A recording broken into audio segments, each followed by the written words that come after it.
عظیم لوگ۔ تاریخ عالم اور تہذیب آدم کا بغور مطالعہ کرتے وقت ہمیں دو قسم کے لوگ نظر آتے ہیں، گمنام اور نامور۔ اپنی سادگی اور سادہ دلی میں مست رہنے والے گمنام لوگ معاشرے، نسلیں، قومیں اور ملتیں بنتے ہیں۔ یہی لوگ ناموروں کو پیدا کرتے ہیں اور خود کسی ناموری کے ذوق سے یکسر بے نیاز اپنی دنیا میں مصروف و سرشار رہتے ہیں۔ یہ عظیم لوگوں کو دیکھ دیکھ کر خوش رہتے ہیں، ان کے تذکرے پڑھ کر خوش رہتے ہیں، ان کی اطاعت بھی کرتے ہیں۔ یہ لوگ بغیر کسی شور و غوغا کے زندگی بسر کرتے ہیں اور کسی کو بہت بڑا جنازہ بنانے کی تکلیف دیے بغیر خاموشی سے رخصت ہو جاتے ہیں۔ یہ لوگ کب آئے کب گئے کسی کو خبر نہیں۔ یہ لوگ اپنے ماحول کے ظالم حصار میں رہے، اپنے گھروں میں، اپنے شب و روز میں مبتلا، اپنے آپ میں مست، اپنی غریبی اور غریب الوطنی میں مجبور، اپنے محدود دائرے میں مقید، کسی شہرت و عظمت کے تصور سے آزاد، کسی تاریخ میں داخل ہونے کے جذبے سے یکسر لا تعلق، ناموری کے حصول کے جذبوں سے آری، زندگی کے تھپیڑے کھاتے ہوئے آئے اور تھپیڑے کھاتے ہوئے رخصت ہو گئے۔ انہیں اتنا بھی معلوم نہ ہو سکا کہ وہ کیوں اور کب غلام ہوئے اور کیوں اور کیسے آزاد ہوئے۔ یہ لوگ ضرورتیں پوری کرتے کرتے پورے ہو گئے، اپنے بعد کوئی بہت بڑی یادگار نہیں چھوڑ گئے، کوئی بڑے کارنامے سر انجام نہیں دے گئے۔ عوام الناس کا یہ ہجوم ایک الگ راز ہے، اس کی ایک الگ اہمیت ہے، انہیں خالق نے الگ کام کے لیے تخلیق کیا۔ دوسرا گروہ ناموروں کا ہے، عظیم انسان، اپنی ذات کو نمایاں اور روشن کرنے والے یہ لوگ وقت کے چہرے پر اپنی نام کی مہریں ثبت کرتے رہے۔ یہ فتوحات کرتے تھے، علم و ادب، فلسفہ، تاریخ و تہذیب، عمرانیات و عرفانیات، ریاضیات و معاشیات میں مقامات حاصل کرنے والے یہ عظیم لوگ ایک الگ طرح کی زندگی رکھتے تھے۔ یہ درد کے صحراؤں میں بیٹھ کر دنیا کو نخلستان کی خبر دیتے تھے۔ یہ لوگ اپنے اشکوں سے چراغاں پیدا کرتے رہے، یہ بے بسی میں رہ کر بھی دنیا کے لیے نوید حیات کے نسخے بناتے رہے۔ ان کی تشنگی دوسروں کے لیے آب حیات سے کم نہ تھی۔ دنیا کو سیراب کرنے والے خود اپنی پیاس لے کر خاموشی سے رخصت ہو گئے۔ عظمت کا سفر کرب کا سفر ہوتا ہے۔ جب لوگ سوتے ہیں یہ لوگ جاگتے ہیں۔ ان کے فارمولے جدا، ان کے جذبے الگ، ان کے آغاز، ان کے انجام سب نرالے تھے۔ فطرت نے یوں تو سب کو یکساں انداز سے پیدا کیا ہے، ہر ایک کو یکساں صفات عطا کی ہیں۔ ہر بچہ ایک ہی بچہ ہوتا ہے اور مرنے والا ایک ہی میت۔ لیکن غور والی بات یہ ہے کہ قدرت نے کچھ بچوں کو بچپن سے ہی علیحدہ بنایا۔ کسی کا چہرہ خوبصورت اور بہت زیادہ خوبصورت بنا دیا گیا۔ اب اس چہرے کی وجہ سے وہ شخص زندگی میں باقیوں سے ممتاز رہے گا، اس کی صفات الگ ہوں گی اور وہ ایسے مقامات حاصل کرے گا جو عام انسانوں کو نصیب نہیں ہوتے۔ حسن کامیابی کے میدان میں اپنا سفر طے کرتا ہے اور یہ سفر انسان کو عظمتوں کے علاقے میں لے جاتا ہے۔ کچھ لوگ پروانہ صفت پیدا ہوتے ہیں، وہ محبت کے پرستار اپنے وجود میں ایک نئی امنگ موجود پاتے ہیں اور علم اور تعلیم کے بغیر عشق کے عجائبات سر کرتے ہیں۔ شوق والا دل عطا ہے، یہ فطرت کا عطیہ ہے اور یہیں سے انسان کی عظمت کا سفر شروع ہو جاتا ہے۔ اس میں کسی کے ناراض ہونے کی بات نہیں، یہ بات سمجھنے کے لیے مشاہدے کی ضرورت ہے کہ جو آدمی عظمت میں نمایاں ہو، اس کو اگرچہ عام انسانوں کی طرح پیدا کیا گیا، لیکن اس کی صلاحیتوں میں کوئی ایک صلاحیت ایسی رکھ دی گئی جس نے ہر صورت کچھ نہ کچھ کرنا ہوتا ہے۔ پارا چین سے نہیں بیٹھتا، آگ روشن ہو کر رہتی ہے، دریا آخر روانہ ہو کر رہے گا۔ ہم لوگ دیکھتے ہیں کہ ریاضی کرنے سے بہت کچھ حاصل ہوتا ہے، یہ ہمارا اپنا کمال ہے، لیکن جب لوگوں کو ریاض کے بغیر ریاض کا نتیجہ حاصل ہو، انہیں کیا کہا جائے؟ ہزار محنت کی جائے، ہزار استاد رکھے جائیں، شعر اس وقت تک موضوع نہیں ہوگا جب تک انسان کے باطن میں شعریت اور نغمگی نہ ہو۔ یہ صفات کیسے پیدا ہوتی ہیں؟ اس کا کوئی جواب نہیں، اسے اللہ کا فضل کہتے ہیں۔ عظمت گہوارے میں عظمت ہوتی ہیں، یہ کسی اسکول کی تعلیم کا نتیجہ نہیں، یہ قدرت کے دیے ہوئے علم کا نتیجہ ہے۔ ہم کوشش کرتے ہیں کہ بڑے مصنف سے فیض حاصل کریں، غزالی کو پڑھنا بہت ضروری ہے، لیکن یہ سوچنا بھی فرض ہے کہ غزالی کو کس نے غزالی بنایا۔ عظمت کی شاہراہیں بننے سے پہلے بھی عظیم لوگوں کا وجود ہوتا ہے۔ یہ لوگ فطرت کے انعام یافتہ ہوتے ہیں۔ دنیا کا غور سے مطالعہ کیا جائے تو معلوم کرنا مشکل نہیں کہ انسانوں میں یکساں صفات کے باوجود الگ الگ مزاج بنے ہیں۔ ایک مسجد میں مل کر باجماعت نماز ادا کرنے والے کئی سالوں کی رفاقت کے بعد بھی مختلف المزاج نظر آتے ہیں۔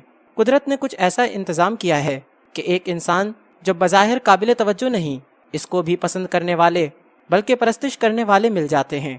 ایک ملک سے دوسرے ملک میں سفر کرنے والا اپنی پسند کا انسان دیکھتا ہے اور دونوں نمایاں ہو جاتے ہیں۔ لیلا ایک لڑکی، عام فہم، مجنو بھی اپنی جگہ پر ایک انسان لیکن دونوں کے درمیان محبت کے ناطے اس طور پر طے ہوئے کہ دونوں نمایاں ہوتے گئے، اور ان کی داستان کتنے شعراء کے لیے ایک نمایاں بلکہ عظیم کلام کا باعث بنی۔ لیلا مجنوں تو چلو عورت اور مرد تھے، مجاز ہوگا، ہم یہ نہیں کہہ سکتے کہ یہ عشق حقیقی ہے، لیکن ہم سے زیادہ جاننے والے یعنی مولانا جامی اور امیر خسرو اس داستان کو عشق حقیقی کہتے ہیں۔ یہ کیا راز ہے کہ کوئی صحرا میں عظیم بن رہا ہے، کوئی پہاڑوں پر عظیم ہو رہا ہے، کوئی فتوحات میں، اور کچھ لوگ شکست میں عظیم ہو گئے۔ یونان نے روم کو فتح کر لیا اور رومیوں کی صلاحیت سے متاثر ہو کر فاتح یونانی ان کے شاگرد ہو گئے، ان سے سیکھنے لگ گئے۔ فاتح ہونے کے بعد ان کے غلام ہو گئے۔ یزید فاتح ہوا لیکن ہمیشہ ہمیشہ کے لیے باعث ندامت۔ بہرحال عظیم لوگ تین طرح کے ہوتے ہیں، ایک وہ جو پیدا ہوتے ہی عظیم ہوتے ہیں، ان کی پیدائش پر فطرت کی طرف سے نشانیاں نازل ہوتی ہیں، چرند پرند کو باخبر کیا جاتا ہے کہ آ گیا وہ کہ جسے بھیجا گیا عظمت کا تاج پہننے کے لیے۔ چھوٹے دل والے لوگ اس میں حسد نہ کریں، یہ اس سماج کی بہت عزت ہے جس میں منتخب اور مقدس نفوس کو بھیجا جائے۔ چھوٹا آدمی جھگڑتا ہے، لڑتا ہے کہ اس نے عظیم ہونا تھا، وہ پروں کے بغیر پرواز کرنا چاہتا ہے، وہ صلاحیتوں کے بغیر مرتبہ چاہتا ہے، وہ حق کے بغیر حصہ لینا چاہتا ہے، اس کے نصیب میں محرومی لکھی جا چکی ہے۔ فطرت کے کام دیکھتے جاؤ، اس نے کوا بنایا اور مور بنایا، یہ بظاہر فرق ہے لیکن دونوں ایک ہی جلوے کے حصے ہیں۔ رات دن کا حصہ ہے، دن رات کا حصہ ہے، زندگی موت کا حصہ ہے، موت زندگی کا حصہ ہے، اس میں جھگڑے کی کوئی بات نہیں۔ دوسری قسم کے عظیم لوگ وہ ہیں جو محنت کو کرامت بناتے ہیں، وہ اپنے عمل میں تواتر قائم کرتے ہیں، اپنی لگن میں استقامت قائم کرتے ہیں، اپنے سفر میں یکسوئی حاصل کرتے ہیں اور چھوٹے چھوٹے قدموں کے ساتھ چل کر آخر ایک دن وقت کی بلند چوٹیاں سر کر لیتے ہیں۔ یہ کام بھی ہر ایک کے بس کا نہیں ہے۔ چھوٹے ظرف کے لوگ اگر یہ عزم کر لیں کہ کسی درخت کے پتے گن کر دم لیں گے تو آدھا کام کرنے کے بعد وہ بالعموم یہ کہیں گے، چھوڑو یہ کیا کام ہے، ہم کوئی اور بڑا کام کریں گے، اور اس طرح مقاصد بدلتے بدلتے بے مقصدیت پیدا کر کے گمنامیوں کی وادیوں میں چلے جاتے ہیں۔ تیسری قسم کے عظیم لوگ وہ انسان ہیں جنہیں کوئی لمحہ، کوئی خوش نصیب لمحہ، کوئی انسان، کوئی نصیب ساز انسان، کوئی واقعہ، کوئی خوشگوار واقعہ اچانک ان کے پاس سے گزرتا ہوا انہیں عظیم بنا جاتا ہے۔ ایسے کتنے لوگ ہیں جو رات کو گمنامی کی نیند سوئے اور صبح ناموری کی روشنی میں بیدار ہوئے۔ یہ تو عام فہم بات ہے، کسی خاموش شاعر کا کلام چھپنے سے پہلے عظیم نہیں ہوتا، اور کلام چھپ جائے تو ناموری عطا ہو جاتی ہے۔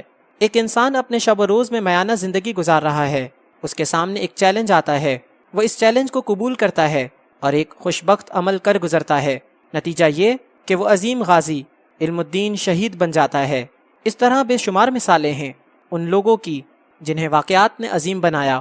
یہاں تک تو بات واضح ہے کہ عظیم لوگ آتے رہتے ہیں، اپنی عظمتوں کو فیض بناتے ہیں، اور کبھی کبھی اپنی عظمتوں کو ایک جھنڈا بنا کر کسی سرزمین پر گاڑ جاتے ہیں۔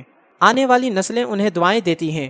قابل غور بات یہ ہے کہ مذہب کے حوالے سے عظیم لوگوں کے ساتھ وابستگی اس وقت تک خطرناک ہو سکتی ہے جب تک وہ عظیم لوگ ایک مذہبی زندگی نہ گزار رہے ہوں۔ ہم تھوڑی دیر کے لیے عظیم لوگوں کو باعث عزت سمجھتے ہوئے اپنے لیے اولو الامران لیں تو اولو الامر کا اللہ اور اللہ کے رسول صلی اللہ علیہ وآلہ وسلم کا تابع ہونا ضروری ہے، ورنہ اس کی اطاعت کی بجائے اس کے خلاف جہاد لازمی ہے۔ یہ بات ہمارا ذہن قبول نہیں کر سکے گا۔ ہم کسی ایک صفت میں حاصل ہونے والی عظمت کے نتیجے میں بننے والے عظیم آدمی کو باعث تقلید مان لیتے ہیں، اور یہاں سے خطرہ پیدا ہو سکتا ہے۔ ایک عظیم وکیل ضروری نہیں کہ ایک عظیم امام مسجد ہو، بس عظیم کو اسی شعبے تک عظیم سمجھنا چاہیے جس میں اس نے عظمت حاصل کی۔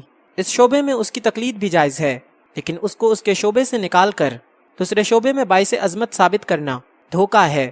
مثلا لارڈ رسل کا فلسفہ صحیح ہے، خوبصورت ہے، لیکن اس کی زندگی کی تقلید کرنا ہمارے لیے جائز نہیں ہے۔ اس کا فلسفہ سند، لیکن اس کی زندگی مومن کے لیے غیر مستند ہے۔ اپنے ہاں بھی جو لوگ عظیم ہیں ان کی زندگی کا بغور مطالعہ کیا جائے، جس شعبے میں اور جس مقام پر وہ عظیم ہیں ان کو سلام پیش کیا جائے، اور جہاں ان کی زندگی معذرت سے گزر رہی ہے وہاں سے گریز کیا جائے۔ ہمارے ہاں وقت یہ ہے کہ جو علماء صاحبان ہیں وقت کے تقاضوں کی عظمت سے بے خبر ہیں، اور جو لوگ عظیم ہیں وہ احکام شریعت سے غافل نظر آتے ہیں۔ یہی وجہ ہے کہ قوم جب کسی ہیرو کی تقلید کرتی ہے تو دین سے بے راہ ہو جاتی ہے، اور اگر دینی طور پر پابند زندگی گزارے تو وقت کے تقاضے نظر انداز سے ہو جاتے ہیں۔ ہم یہاں تک متاثر ہیں کہ کسی بڑے آدمی کا اس طرح نام بھی نہیں سننا چاہتے کہ وہ دینی معاملات میں کمزور تھا۔ ہم اس کی خوبی کے پرستار ہیں اور عظمت کی پرستش کے دوران اس کی زندگی کے غافل حصے کی بھی تقلید کر جاتے ہیں۔ مثلاً کوئی عظیم مفکر، قوم کو عظمتوں سے آشنا کرنے والا، دین کے کسی فرض کی ادائیگی میں ذرا کمزور ہو تو اتنا کہنے کی بھی جرت نہیں ہوتی کہ یہاں وہ صحیح ہے، یہاں وہ صحیح نہیں۔ ہماری قوم ایک مثالی عظمت اور عظیم آدمی کی تلاش میں ہے، اور یہ بڑے افسوس کی بات ہے۔ ہم لوگ سمجھ نہیں سکتے کہ دنیا کے عظیم انسانوں میں صرف ایک یا چند صفات کی عظمت ہے۔ واحد عظیم ہستی حضور اکرم صلی اللہ علیہ وآلہ وسلم کی ہے، جن کی زندگی کا ہر شعبہ مثالی، ہر عمل بے مثال، جن کی ہر صفت، جن کی نشست و برخاست، جن کا جاگنا سونا اور جن کا بولنا سننا باعث تقلید ہے، جن کے نقش قدم پر چلنا ہی فلاح کی راہ ہے۔ باقی تمام عظیم ہستیوں کا ان کی اس صفت کے مطابق جائزہ لینا چاہیے جس میں وہ عظیم ہیں۔ ہر آدمی خواہ کتنا ہی عظیم ہو تقلید کے قابل نہیں۔ اگر ہم ہر ایک کو قابل تقلید رہنما بناتے رہے تو قوم ایک بے جہت اور ایک بے سمت سفر میں گم ہو سکتی ہے۔ اکابرین ملت کو آفتاب رسالت صلی اللہ علیہ وآلہ وسلم کی کرنیں ہی مانا جائے۔ بس نور ظہور سب حضور صلی اللہ علیہ وآلہ وسلم کا ہے، باقی سب عظمتیں صرف دیکھنے کے لیے ہیں، تقلید کے لیے نہیں۔ تقلید صرف اس ذات کی جسے اللہ کی تائید حاصل ہے۔